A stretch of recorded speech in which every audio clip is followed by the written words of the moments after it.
Y allí se metió en una cueva donde pasó la noche, y vino a él palabra de Jehová, el cual le dijo: ¿qué haces aquí, Elías?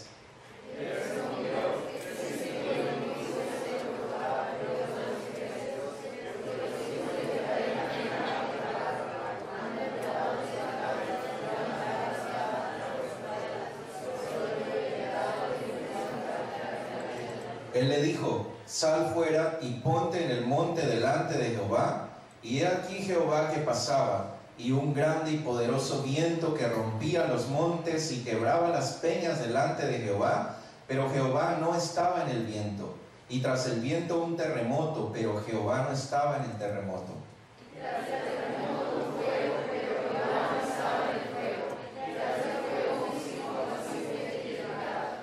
Y cuando lo oyó Elías, cubrió su rostro con su mano, y salió y se puso a la puerta de la cueva. Y he aquí vino a él una voz diciendo: ¿qué haces aquí, Elías?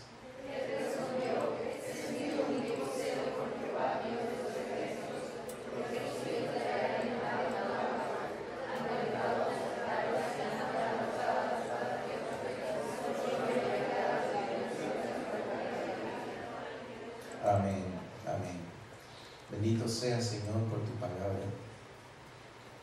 Nos cubrimos, Señor, bajo la sombra de tus alas, y nos protegemos con la sangre de nuestro Señor Jesucristo, para recibir de ti lo que tú tienes para darnos en este día.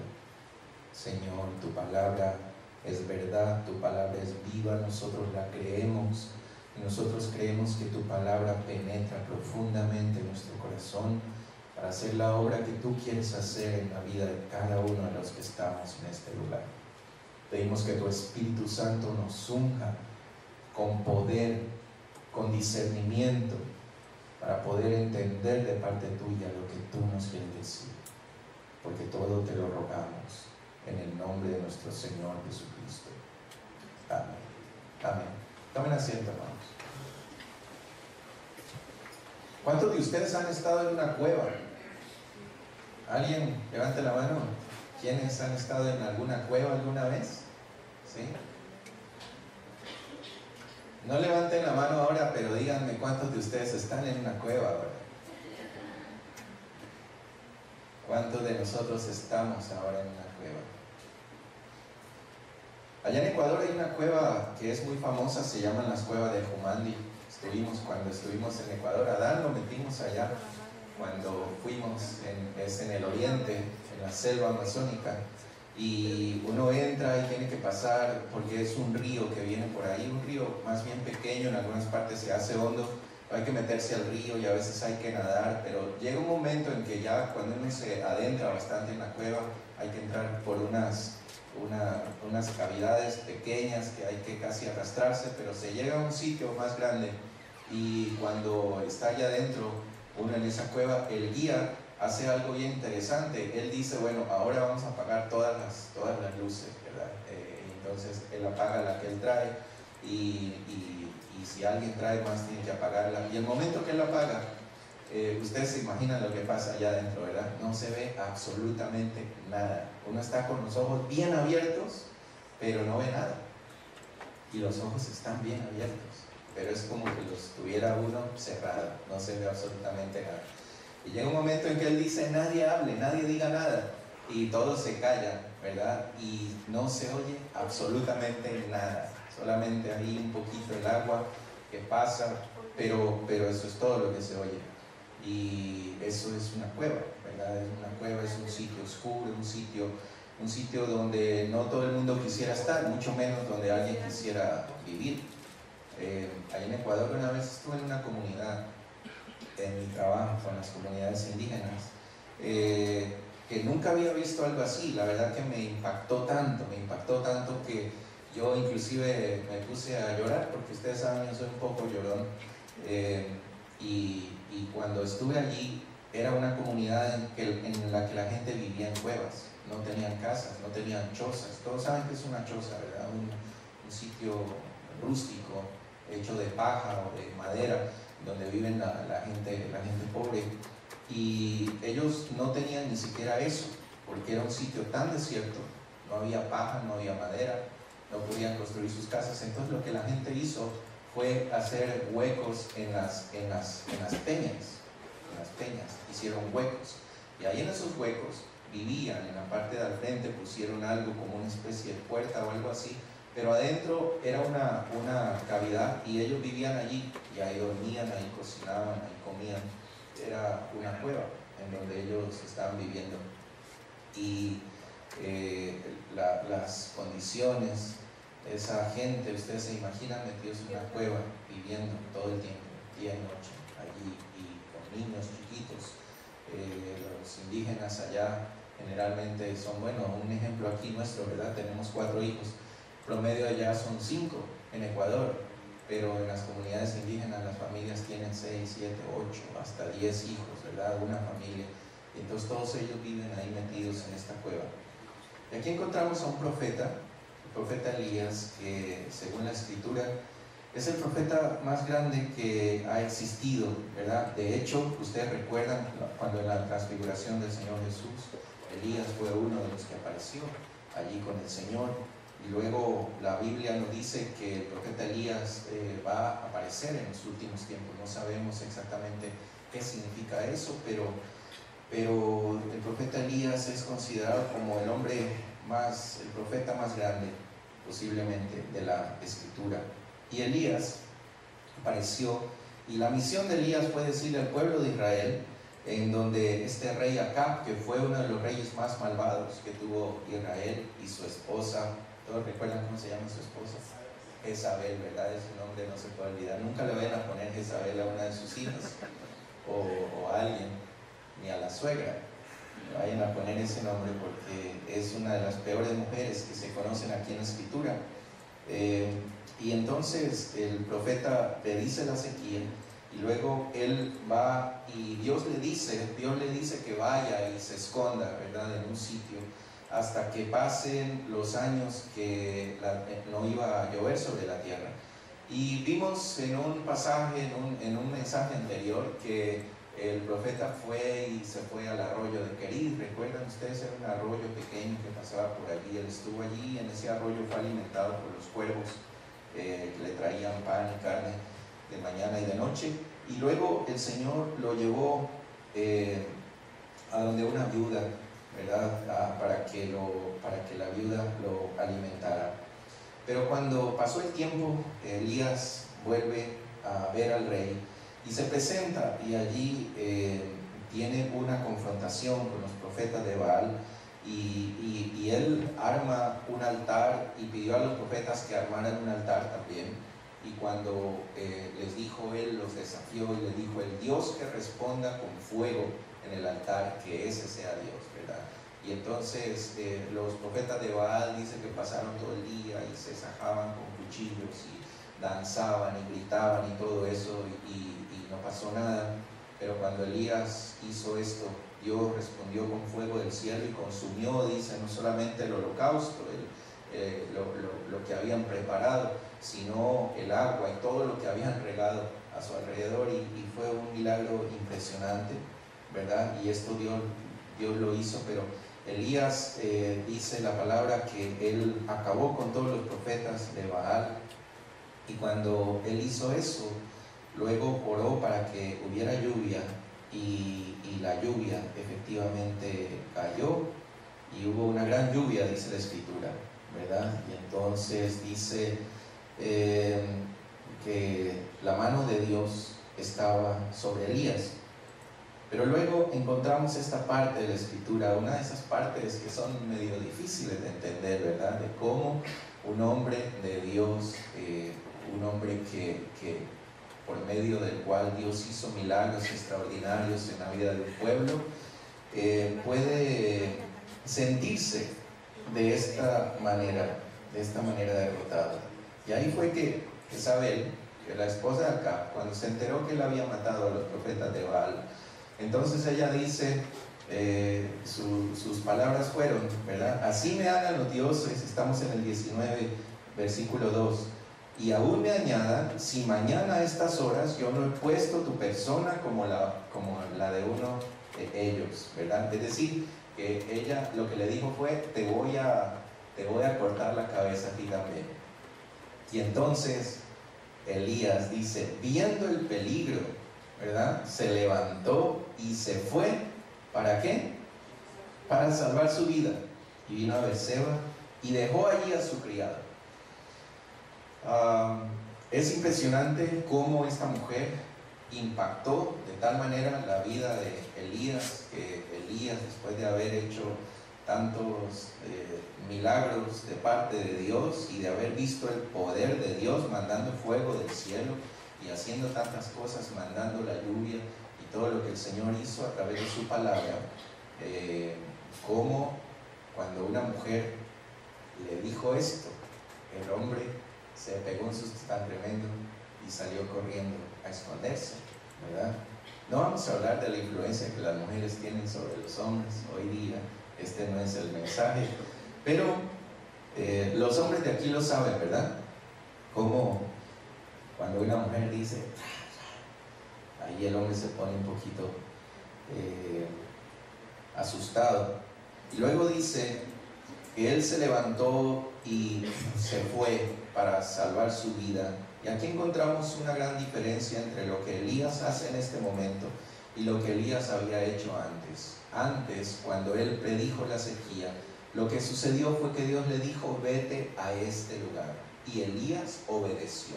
En este caso, lo que Elías hizo fue, dijo, yo aquí no voy a esperar que Dios me diga nada, sino que voy a poner mis zapatos, voy a ponerme los zapatos y salgo corriendo de aquí. Y no esperó que Dios le dijera qué es lo que tenía que hacer. Y ese fue el error, el primer error que cometió Elías, no esperar que Dios le dijera qué es lo que tenía que hacer en un momento de peligro, en un momento de dificultad, en un momento en que las cosas se complican en nuestra vida y que lo que queremos muchas veces hacer es buscar ayuda de alguien o tratar de solucionar nosotros por nosotros mismos las cosas. Pero ¿cuánto nos cuesta, a pesar del peligro, a pesar de la dificultad, a pesar de la necesidad, esperar que Dios nos diga lo que Él quiere que nosotros hagamos? Es muy difícil hacerlo. Este hombre era un hombre de Dios, un hombre de Dios, un hombre de oración, un hombre de poder de Dios, ¿verdad? Y no fue capaz de esperar a Dios. En un momento de su vida se desesperó y lo que hizo fue salir corriendo sin esperar la orden de Dios. Y él se alejó, se apartó de todo el mundo, que ese es otro error que muchas veces cometemos cuando estamos en un problema, cuando estamos en una dificultad, tratar de alejarnos, ¿verdad? Hay personas que cuando están en problemas, lo primero que piensan es en no venir a la iglesia, ¿verdad? Y me llaman a mí, pastor, mira, es que yo estoy en un problema muy grave, y me peleé con mi esposa, y no sé qué, yo ya no quiero ir más a la iglesia. O estoy en problemas con tal hermano que me dijo no sé qué, o que le dijo a mi hijo no sé cuánto, y ya no quiero ir a la iglesia, ¿verdad? Qué error tan grande, alejarse de aquellas personas por medio de las cuales Dios puede actuar en su vida y Dios puede hacer algo en su vida. Pero este hombre, este profeta, dice que dejó allí a su criado y se fue por el desierto un día de camino y se sentó debajo de un enebro, de un arbusto, ¿verdad? Y deseando morirse dijo, basta ya Jehová, quítame la vida, pues no soy yo mejor que mis padres. Él estaba en un momento de depresión, ¿verdad? Ustedes saben, para decirle a Dios una cosa como esas, uno tiene que estar tremendamente deprimido, porque con Dios no se puede decirle cosas así como uno se lo dice a cualquier persona y no pasa nada. Ustedes saben eso, ¿verdad? Nunca, hermanos, nunca le digan algo a Dios que ustedes piensen que Dios no va a hacer nada con lo que ustedes le están diciendo, ¿verdad? Conocí a un hombre que una vez ofreció su vida por otro que se estaba muriendo y le dijo, Señor, mi vida a cambio de la de él. Y Dios le tomó la palabra y su vida fue a cambio de la de él. No le podemos decir a Dios cosas que pensemos que Dios no va a hacer nada cuando le decimos algo. Cuando estamos enojados, cuando estamos resentidos, cuando estamos angustiados, cuando estamos desesperados, cuando estamos en problemas. Mira, mejor cállate la boca. Aguántate unos 10 minutos, piensa bien lo que vas a decir, pero no le digas a Dios algo de lo que te vas a arrepentir después. Porque con Dios no se puede hacer eso. Y este hombre, este profeta, le dijo: quítame la vida, Señor, pues yo no soy mejor que mis padres. Y luego, cuando él estaba allí en ese momento de depresión, dice la escritura que Dios mandó a un ángel para que le ayudara. Y lo fue a buscar allí debajo de ese arbolito y le dijo: levántate y come, porque tú estás aquí tanto tiempo sin comer,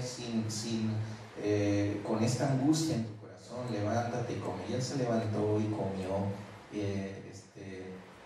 y otra vez se volvió a dormir. Y otra vez le dijo, otra vez el ángel fue y le dijo: levántate y come. Y Dios mandó a este ángel para reconfortar a este hombre que estaba angustiado, que estaba desesperado. Dios siempre tiene a alguien que esté a tu lado en tus momentos de angustia, en tus momentos de necesidad. Dios no te deja solo nunca. Y cuando estás angustiado y cuando estás deprimido, Dios siempre manda a alguien que esté a tu lado, ayudándote, apoyándote. A veces es la esposa, el esposo, a veces es un hijo, a veces es un hermano, a veces es gente de allá afuera inclusive, que pueden estar contigo en un momento de necesidad. Y entonces él estaba solo, había dejado a su criado, se había alejado de todo el mundo, y luego, en medio de su depresión, Dios le mandó un ángel. Y él fue y comió, y luego dice que esa comida fue tan tremenda, ¿verdad? Una comida que vino de parte de Dios, y luego dice que con esa comida caminó 40 días y 40 noches hasta llegar a Horeb, que ustedes saben, el monte Horeb. Todos sabemos qué significa el monte Horeb, ¿verdad? El monte Horeb fue el monte donde Dios le dio la ley a Moisés. Es allí. Es donde el Señor estaba, donde habitaba el Señor de alguna manera en ese tiempo que no había un lugar para él. Y luego, cuando él llegó allá, dice que se metió en una cueva. Se metió en una cueva. Y estaba Elías metido allí en una cueva.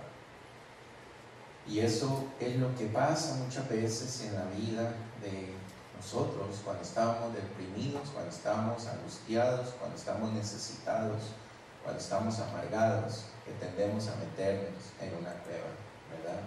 Hoy de mañana el pastor decía: el día lunes es mejor que ni la esposa le hable al pastor, porque a veces uno está metido en una cueva, ¿no es cierto? Y a veces, hermanos, yo salgo de aquí en la iglesia y me caigo en un estado difícil de angustia, solo el Señor sabe.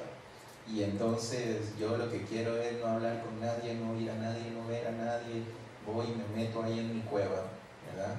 Y eso es lo que muchas veces nosotros hacemos cuando estamos amargados, cuando estamos angustiados, metidos en esa cueva de la angustia, en esa cueva de la desesperación, en esa cueva de la falta de fe en Dios.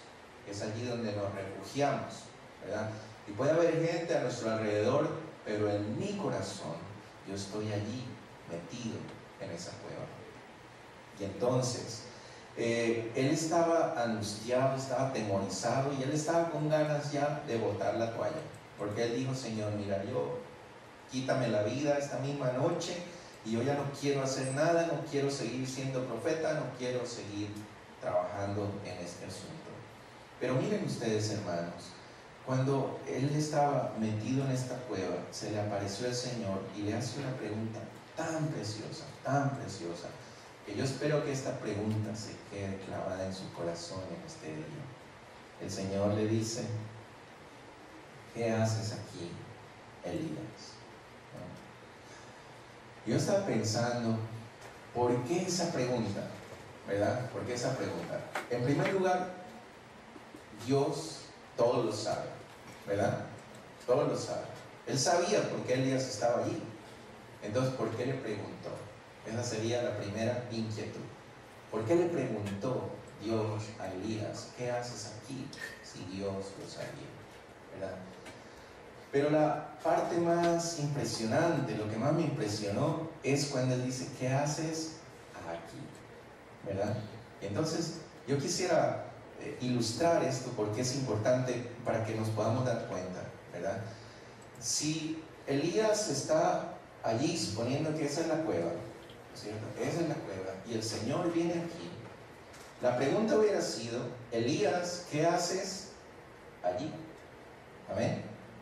Ese sería lo correcto, ¿no es cierto? Si el Señor se paró aquí en la puerta de la cueva y le dijo a Elías, oye Elías, ¿qué haces allí? ¿No es cierto? Pero con lo que vemos aquí en la Escritura es que el Señor vino, caminó, ¿verdad? Se metió a la cueva con Elías, y le dijo, Elías, ¿qué haces aquí? Amén. Eso es lo que entendemos con esa pregunta. ¿Qué es lo que haces aquí? Hermanos, el Señor nuestro Dios, no importa en la cueva en que nosotros nos queramos meter, la cueva de angustia, la cueva de dolor, la cueva de amargura, la cueva de falta de perdón, cualquier cueva en la que uno esté metido, el Señor va a estar contigo allí en esa cueva. Como estuvo con Elías, le dijo, ¿qué haces aquí, Elías? Yo estoy aquí contigo, estoy aquí, y yo quiero saber qué es lo que tú haces aquí, metido. Dime, estoy aquí, a ver, vamos a ver, ¿de qué se trata esto? ¿Qué es lo que está pasando? Y luego Elías le da toda la explicación al Señor, ¿verdad? Le cuenta todo lo que pasó. Y solo yo he quedado, no hay nadie más, yo soy el único bueno, ¿verdad? Todos los demás son malos. Y entonces él le dijo, sal fuera y ponte delante de Jehová. Dios estaba con Elías y Dios le dice a Elías, sal fuera y ponte delante de mí, ¿verdad? Dios está con nosotros en cualquier parte, en cualquier situación, en cualquier circunstancia, no importa dónde tú estés metido, Dios está allí contigo. Una vez me impresionó mucho el testimonio de uno de estos grandes predicadores, ¿verdad? Él tenía a su hija, que era una mala hija, y ella andaba en discotecas, en bares y en todos estos lugares, ¿verdad? Y él un día se quitó su traje de predicador, de gran predicador, y fue y se metió al bar donde estaba la hija. Y se sentó ahí en una mesa. Bueno, él dice que no tomó ningún trago ni nada, solamente estuvo allí sentado en la mesa, y su hija allí. Cuando su hija lo vio, ¿verdad? Ella dijo, papi, fue donde él y le dijo, ¿qué haces aquí? Todo el mundo te conoce, en la televisión te han visto en todas partes del mundo, todos saben quién eres, el predicador tal, un gran predicador, ¿verdad? ¿Qué haces tú aquí metido, papi? ¿Cómo se te ocurre meterte aquí? Y las palabras que él dijo fue, mi amor, yo iría hasta las puertas del mismo infierno por ti. Y cuando él dijo eso, esa niña cayó de rodillas a los pies de su papá, le pidió perdón y salió con él de allí y nunca más volvió. Y ese es nuestro Dios, el Dios que no importa dónde tú estés metido, el Dios que no le importa qué es lo que tú estás haciendo, el Dios que no se avergüenza de lo que tú haces, que no está diciendo, oye, ¿qué estás haciendo allá? El Señor va contigo allá a ese lugar y te dice, ¿qué estás haciendo aquí? ¿Qué estás haciendo tú aquí? ¿Por qué metido en esta angustia? ¿Por qué metido en esta desesperación? ¿Por qué metido en esta desconfianza? ¿Por qué metido en esta amargura? El Señor está allí contigo. El Señor no se avergüenza de ti ni de lo que tú haces. El Señor está allí contigo. Y Dios se manifestó en la cueva con Elías, pero Él quería que él salga de la cueva y se ponga afuera para demostrarle su poder. Él no le dijo: mira, quédate aquí, Elías, no hay problema, está bien allí. Mantén tu depresión, mantén tu desconfianza, mantén tu problema, quédate aquí, ¿verdad? Yo voy a demostrarte quién soy yo. Dios le dijo: si tú quieres que te demuestre quién soy yo, sal de esa cueva y párate aquí afuera, delante de Dios. Y eso es lo que Dios quiere que hagamos cuando estemos metidos en una cueva. Él quiere que voluntariamente tú salgas. Él no te quiere sacar a la brava. Él podría sacarte porque Él es el Dios todopoderoso del universo. Y Él puede hacer con tu vida y con mi vida lo que Él quiera, porque Él es Dios. Pero Él te da a ti la decisión. Él le dice a Elías: sal afuera y párate aquí. Y vamos a ver quién soy yo. Y Elías lo obedeció. Elías, que hasta ese momento estaba siendo desobediente con Dios y estaba siendo desconfiado de Dios y estaba queriendo morirse, él le obedeció y se paró y salió de la cueva y se puso allí. Y cuando estaba allí, dice que Dios comenzó a mostrarle cosas, ¿verdad? Primero dice que fue un fuerte viento que rompía las peñas, pero dice: Dios no estaba allí. Y luego dice: un terremoto, pero Dios no estaba allí. Y luego dice: y un gran fuego, y Dios no estaba allí tampoco. Hermanos, cuando estamos en momentos de angustia, de desesperación, de incertidumbre, de desconfianza en Dios, de falta de fe, lo que queremos es ver manifestaciones increíbles, que Dios se manifieste de una forma como nunca antes lo hemos visto, que caiga un rayo, que parta la casa, que se abra un hueco en la tierra, que cualquier manifestación grande. Quieren llegar a la iglesia y encontrar que todos se cayeron al piso. Ese tipo de cosas es lo que queremos ver. Y ahí, cuando vemos todo eso, esas manifestaciones, decimos: uy, sí, aquí está Dios. Pero créanme, hermanos, en muchas de esas manifestaciones Dios nunca está. Emocionalismos de hombres, y nos emocionamos, nos entusiasmamos y gritamos y levantamos las manos, y cuando salimos allá volvemos a meternos en la misma cueva.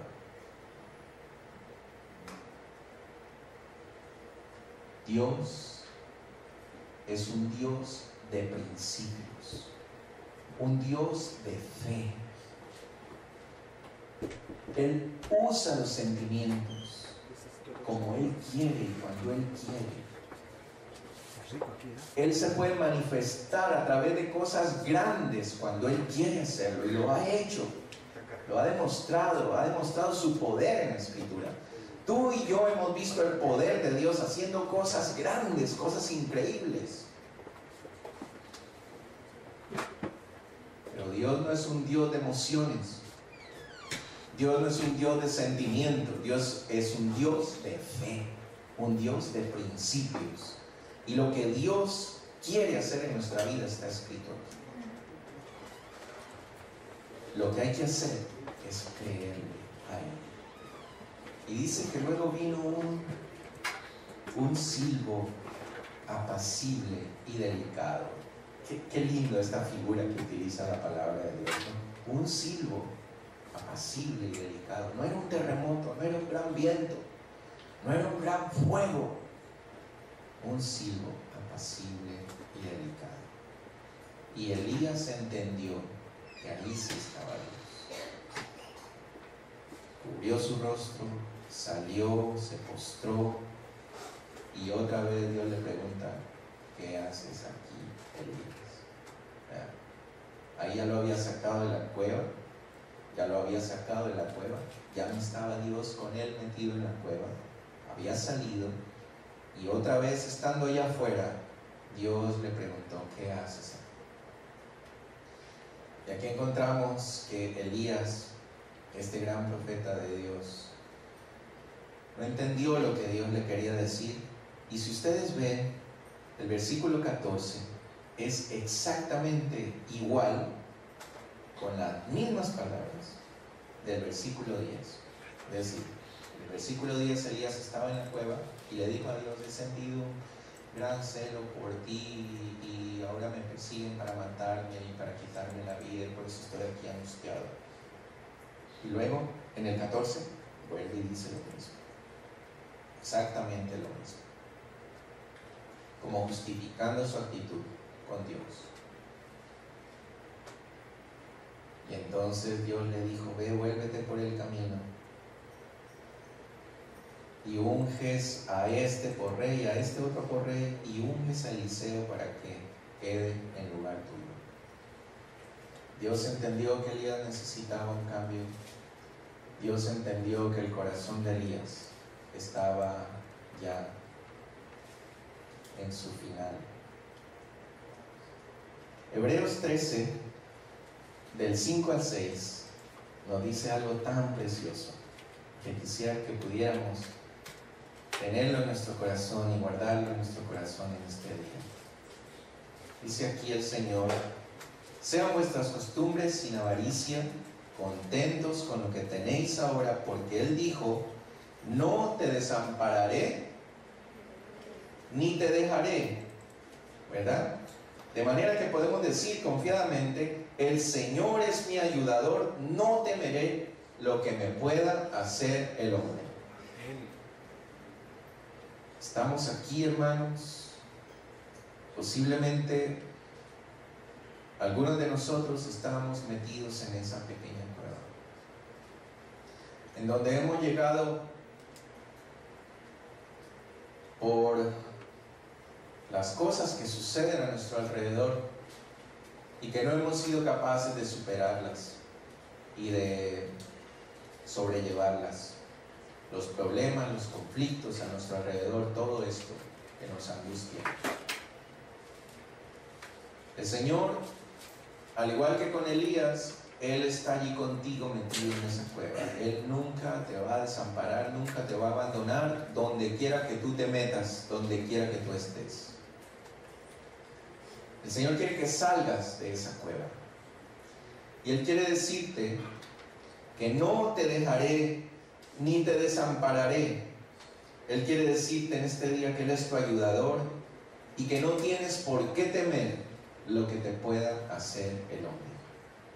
Nada de lo que pueda hacer el hombre contigo, nada de lo que alguien te pueda decir, nada de lo que el enemigo levante en tu contra puede en contra del poder de Dios en tu vida. Dios quiere ser tu ayudador. Dios quiere ser el que está contigo allí todo el tiempo, siempre. Él quiere amarte, Él quiere salvarte, Él quiere rescatarte, Él quiere sanarte. Pero Él quiere que salgas de allí y veas su poder, el poder que Dios tiene para actuar en tu vida y para hacer lo que Él quiere hacer contigo. En este día